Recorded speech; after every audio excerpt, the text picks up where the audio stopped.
10만 원, 20만 원의 개인적인 연금을 가입한다고 해서 내 노후가 바뀔까? 따박따박 연금 받으셔서 노후 생활하시니까 너무 행복하시죠? 그리고 이제 물어봤는데 이분들이 그렇게 생각보다 노후가 그렇게 행복하지 않다는 거예요. 왜 행복하지 않냐? 그랬더니 저는 그게 가장 중요한 노후 준비라고 봅니다.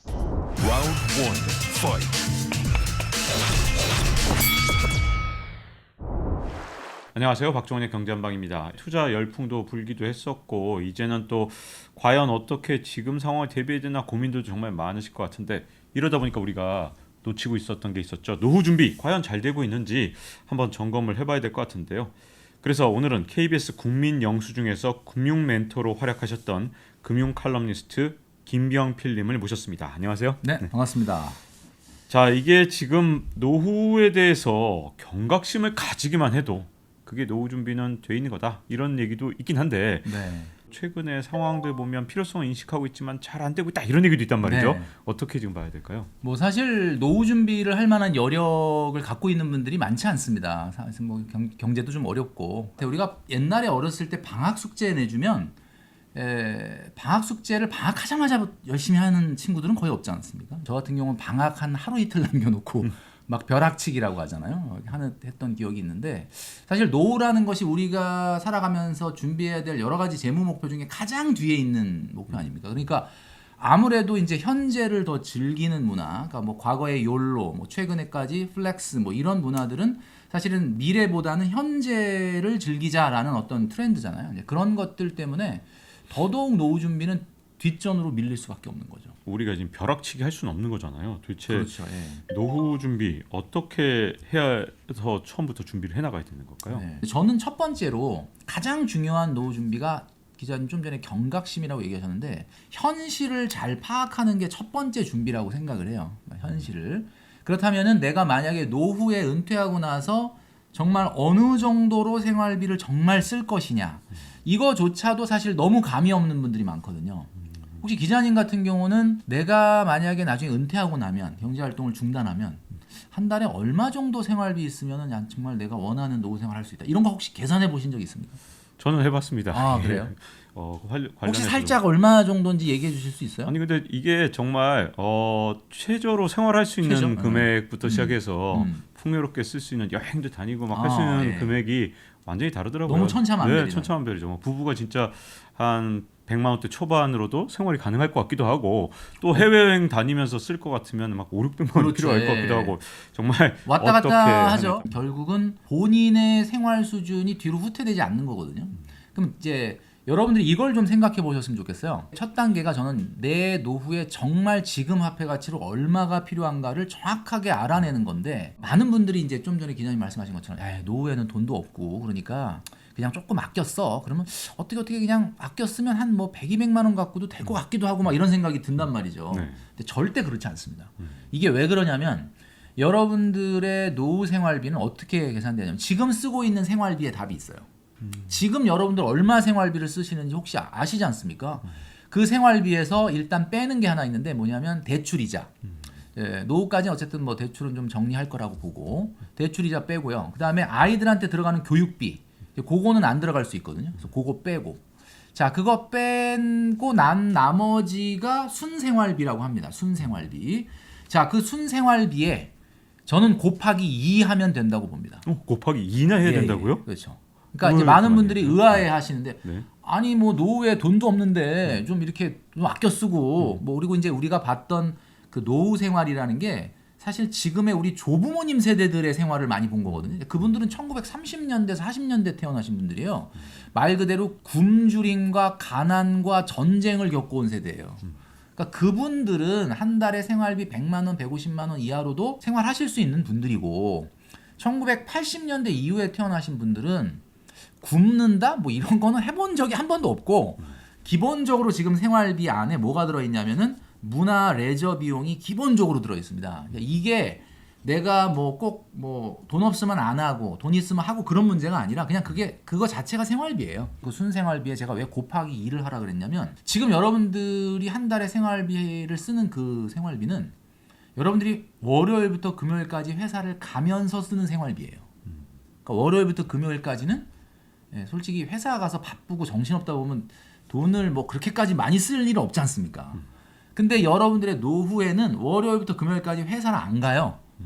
그렇게 되면은 여가 생활이 거의 2배 이상 늘어난다라고 보여집니다. 그러니까 여러분들이 정말 돈을 어디에 쓰느냐? 그럼 뭐 지금 뭐 쌀값, 반찬값에 들어가는 물론 뭐 그 부분도 요즘 많이 커지긴 했지만 그게 아니거든요.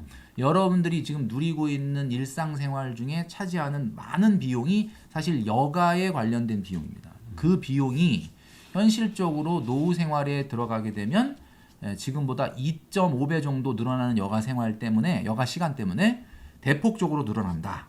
이거를 현실로 직시를 해야 돼요. 그래서 그걸 딱 놓고 보면은 와, 한 달에 야 진짜 만약에 지금 순생활비가 한 250만 원 정도인 가정이라면 진짜 한 500만 원 정도는 통장에 매달 따박따박 꽂혀야 지금 내가 하는 생활 수준을 회사 안 가고 하고 싶은 대로 할 수 있겠구나. 아마 거의 정확할 겁니다. 아니 근데 그게 지금의 이 2배에서 2.5배 지금도 벅찬데 네. 그걸 어떻게 노후에 지금 아니 근데 현역일 때도 힘들 사실은 본인이 거든요. 지금 마이너스를 내고 있는 게 아니라면 자기가 번 거보다 더 쓰진 않는다고 봤을 때 거기서 이것저것 비용을 빼고 난 나머지의 순생활비에 곱하기 2이기 때문에 사실은 뭐 개인마다 다르긴 하지만 거의 대부분이 제가 만나서 이야기 나눠본 분들은 그냥 자기 소득 지금 자기가 받는 그냥 월 소득만큼 들어간다라고 생각을 하면 거의 맞더라고요. 그러니까 내가 지금은 경제 활동을 하니까 뭐 그래도 뭐 직장 생활해서 뭐 400, 500을 만약에 번다.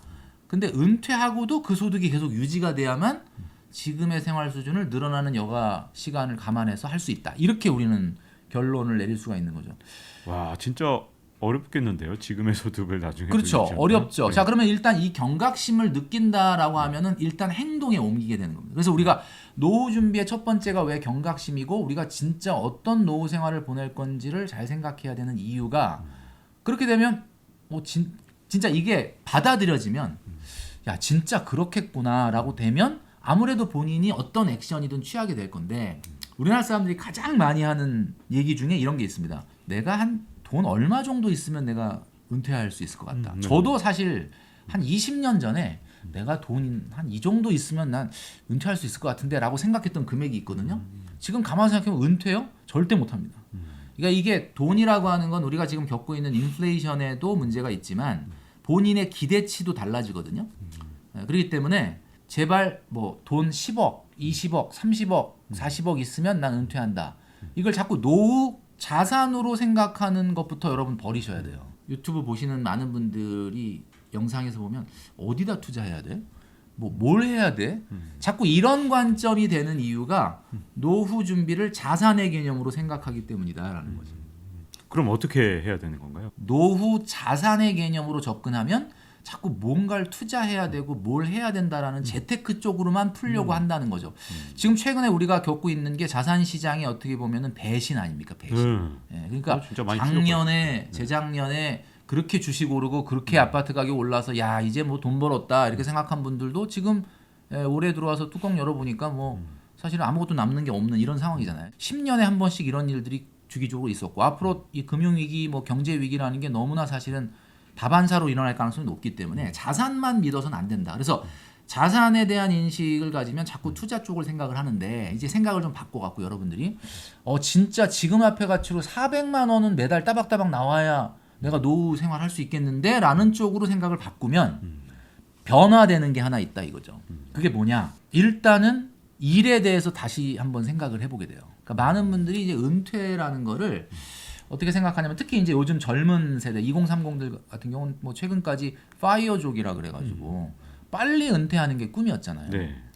근데 실제로 지금 뭐 그 공직에 오래 계시다가 나와서 은퇴하시고 안정적인 연금을 받으면서 생활하는 분들한테 설문조사를 한번 했는데 뭐 따박따박 연금 받으셔서 노후 생활하시니까 너무 행복하시죠. 네. 그리고 이제 물어봤는데 이분들이 그렇게 생각보다 노후가 그렇게 행복하지 않다는 거예요. 그래서 왜 행복하지 않냐 그랬더니 첫 번째로 하는 이야기가 이분들이 일하고 싶다였습니다. 일하고 싶다. 참 아이러니한 건데 2030들은 빨리 회사 그만두고 싶은데 지금 은퇴해서 생활하고 연금 받고 생활하는 분들이 일단 가장 좀 아쉽고 좀 그런 게 뭐냐 그랬더니 일하고 싶다. 소속감이 없다는 거에 대한 물론 뭐 경제적으로는 조금 안정되긴 하는데 이게 결국 인생에 있어서 사람이 느끼는 행복 중에 일이라고 하는 부분이 굉장히 사실 필수적으로 들어가는 거예요. 일로부터 벗어날 생각을 하는 것보다는 내가 좋아하는 일로 일을 바꿀 생각을 해야 되는 거예요. 그렇다고 봤을 때는 소득으로 접근하게 된다면 노후에도 생계형 경제활동이 아니라 뭔가 자아실현형 경제활동을 해야 되겠구나라는 쪽으로 생각이 바뀝니다. 그러니까 뭐 돈으로 준비한다기보다 뭐 예를 들면 뭐 공인중개사 시험을 준비한다든지 그 다음에 또 뭐 바리스타 자격증을 딴다든지 그 다음에 또 뭐 미용 기술을 배운다든지 뭐 자기의 현직의 일이 있음에도 불구하고 그래서 왜 그런가 봤더니 이게 뭔가 내가 평상시에 내 직업으로 평생 선택은 못했지만 나는 이거 할 때가 그렇게 좋더라. 나는 이런 거를 옛날부터 하고 싶었다. 물론 그게 일로서 소득이 얼마나 나한테 주어질진 모르지만 나중에 내가 나이 먹고 나서 나 이런 거 한번 해보고 싶다라는 쪽에 준비를 하는 거거든. 저는 그게 가장 중요한 노후 준비라고 봅니다. 그래서 일단 여러분들이 좋아하는 걸 하셔야 돼요. 기자님이 기자라는 직업을 굉장히 좋아하시죠? 저는 뭐 적성에 맞는 것 같습니다. 지금까지 한 거 보니까. 그러니까 한마디로 말을 해서 내가 경제활동하는 기간 중에는 솔직히 밥벌이를 해야 되니까 조금 나랑 적성에 안 맞아도 하는 경우가 솔직히 있잖아요.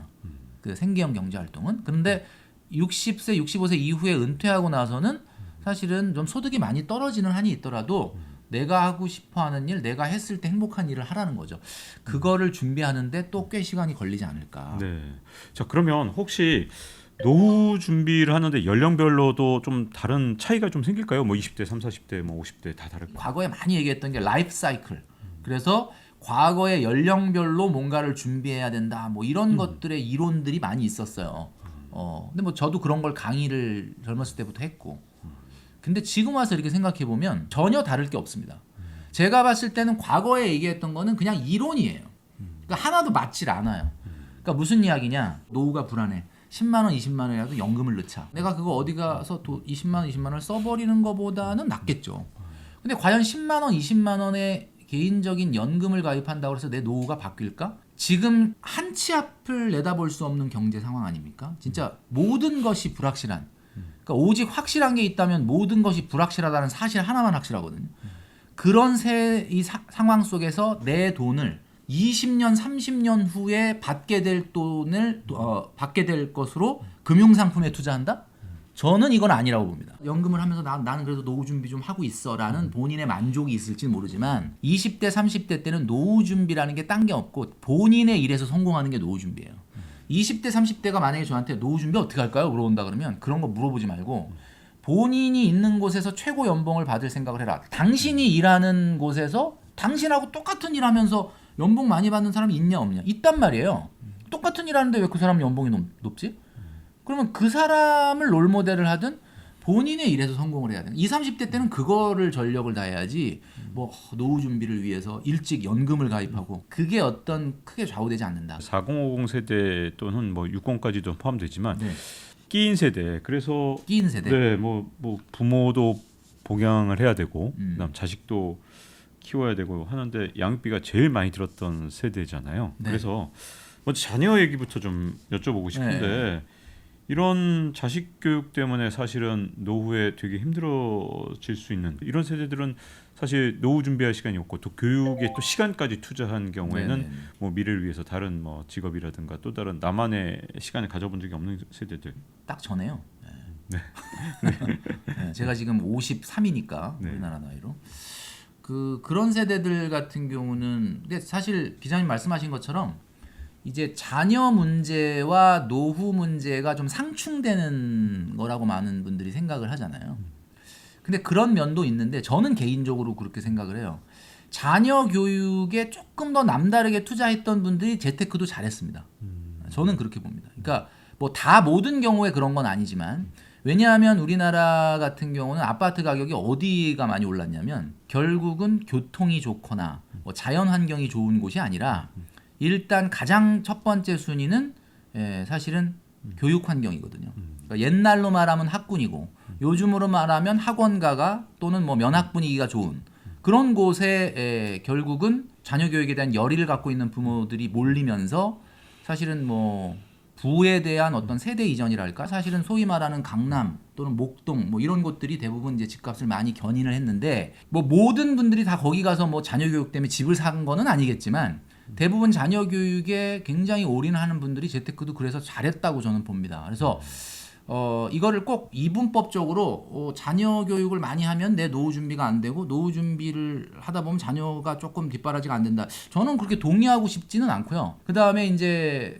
자녀 교육에 대한 부분에 대해서 자녀를 그러면 교육을 조금 포기하더라도 뭐 노후 준비를 해야 된다. 저는 그것도 동의하지 않습니다. 자녀가 원하는 거를 내가 해줄 수 있는 능력이 있는데도 불구하고 그거를 야 나는 부모로서 내 노후도 중요하니까 너 네가 알아서 해라 이렇게 할 수 있는 부모님들이 얼마나 있을까. 그 세대가 어떻게 보면 중간에 끼인 세대로서 불이익을 받는 것만은 사실이죠. 그 불이익을 극복하기 위해서는 결국은 본인이 조금 더 노력을 해야 된다. 뭐 예를 들면 일하는 시간을 좀 뭐 정년을 좀 뒤로 늦춘다든지 뭐 이런 노력이 좀 같이 동행이 돼야 되지 않을까라는 생각을 하는 거죠. 그 자녀에 대한 그 또 태도 중에 또 하나가 최근에 한 1, 2년 동안 진짜 엄청나게 많이 퍼졌던 게 자녀한테 주식 계좌 만들어주고 그렇게 네네네. 주식 투자를 어렸을 때부터 시작하도록 해라. 그리고 뭐 세금 뭐 예를 들어서 증여세 없이 할 수 있는 2천만 원까지 해주고 요거를 갖고 투자를 처음부터 하는 걸 보여줘야 된다. 뭐 이런 식으로 예. 유행처럼 번졌던 적 맞아요. 있잖아요. 예. 네. 이건 어떻게 보셨습니까? 저는 그건 굉장히 좋다고 생각합니다. 2020년도에 가장 많은 주식 투자자들이 저변이 좀 확대됐잖아요. 코로나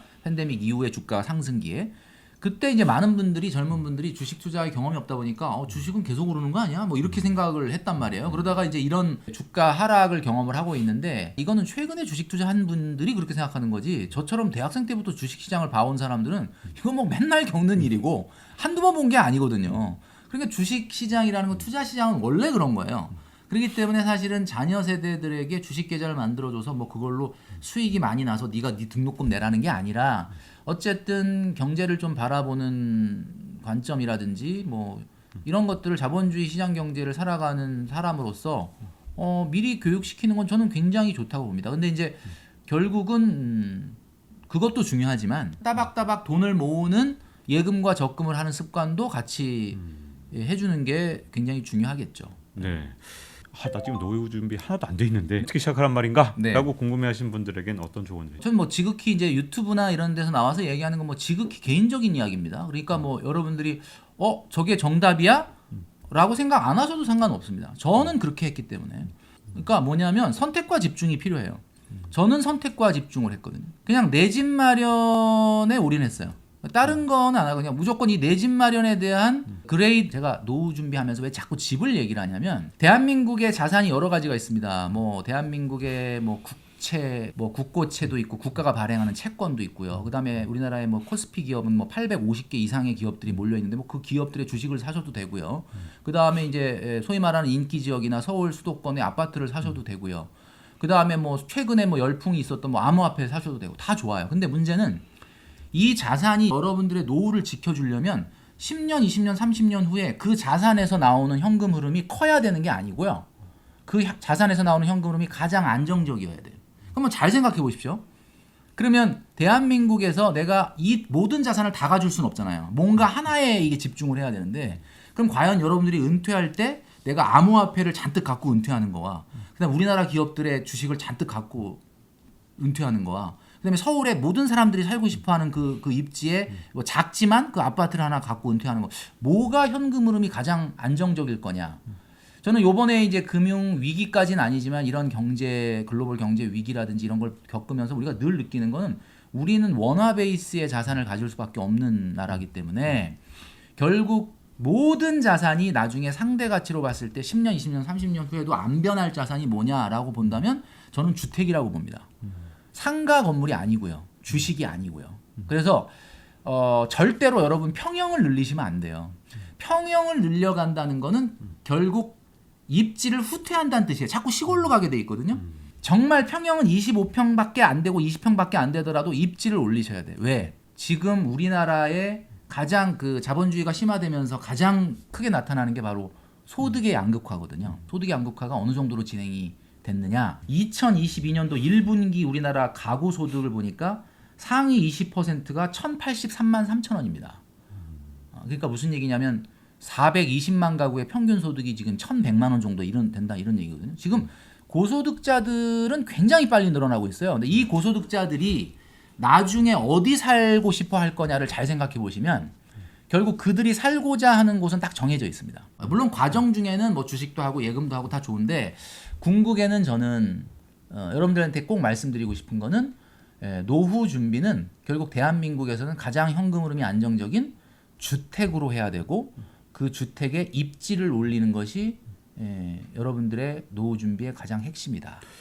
그런 생각으로 이제 MZ 세대, 2030 세대가 이제 주택을 마련하려고 좀 작년에 했더니 그래가지고 아니 이거 저 MZ 세대 입장에서는 정말 화가 났을 것 같아요. 기성세대가 다 끌어올려놓고 맞아. 내가 살려니까 이게 뭐냐 이래서 그렇죠. 작년에 급하게 사셨던 분들이 지금 또 고통을 받고 있잖아요. 그런 계획을 갖고 있다 하더라도 다 때가 있을 것 같은데요. 맞아요. 어떻게? 그러니까 때가 있죠. 사실 그러니까 작년 재작년 같은 최근에 지금 집값 하락하는 걸 보고 많은 사람들이 금리가 빠르게 올라가니까 떨어지나 보다 이렇게 얘기를 하는데 저는 그렇게 보지 않습니다. 금리는 일종의 트리거가 될 수는 있었겠지만 금리가 높다고 해서 집값 떨어지진 않아요. 과거에 2006년 7년 그때도 지금의 기준금리가 이제 그 당시엔 콜금리였는데 지금 같은 정도 수준보다 더 높았거든요. 그때 계속 올라갔어요.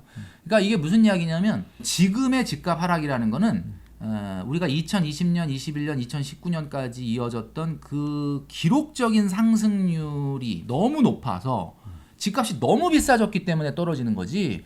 금리가 물론 방아쇠 역할을 한 건 맞아요. 그렇지만 금리가 올라가니까 무조건 집값 떨어진다? 그렇지는 않습니다. 이제 영끌족 분들한테는 사실은 좀 상당히 요즘 굉장히 뭐 마음이 괴로우시겠지만은 실제로 이제 주택 시장이라는 거는 주식처럼 오르고 내리고를 반복하는 것 자체가 그렇게 사이클이 뭐 자주 있는 건 아니잖아요. 우리가 지난 50년간 집값이 이렇게 하락했던 건 한 3번밖에 없었거든요. 지금 앞으로 한 2, 3년 안에 조금 집값이 이제 조금 안정기로 접어든다면 나름대로는 무주택자한테는 좋은 시장이 열릴 거다라는 생각을 하고요. 그리고 너무 많은 대출을 받았다라는 것, 좀 이런 것들을 좀 학습의 계기로 삼아야 되겠죠. 아무리 내가 이제 저게 자산이 올라갈 거다라고 생각하더라도 레버리지라는 거는 자기 소득과 자산과 이런 거에 맞춰서 해야 되거든요. 그러나 이제 궁극에는 결국 주택의 현금 흐름이 가장 안정적일 거다라고 저는 생각을 해야 노후 대책 어떻게 준비해야 될지를 좀 금융 칼럼니스트 김경필님과 함께했습니다. 2부에서도 과연 어디서부터 이렇게 종잣돈을 만들어가야 될지에 대해서 좀 집중적으로 알아볼까 하니까요. 다음 편도 기대해 주시고요. 이렇게 애청해 주셔서 감사드립니다. 다음 시간에 뵙도록 하겠습니다.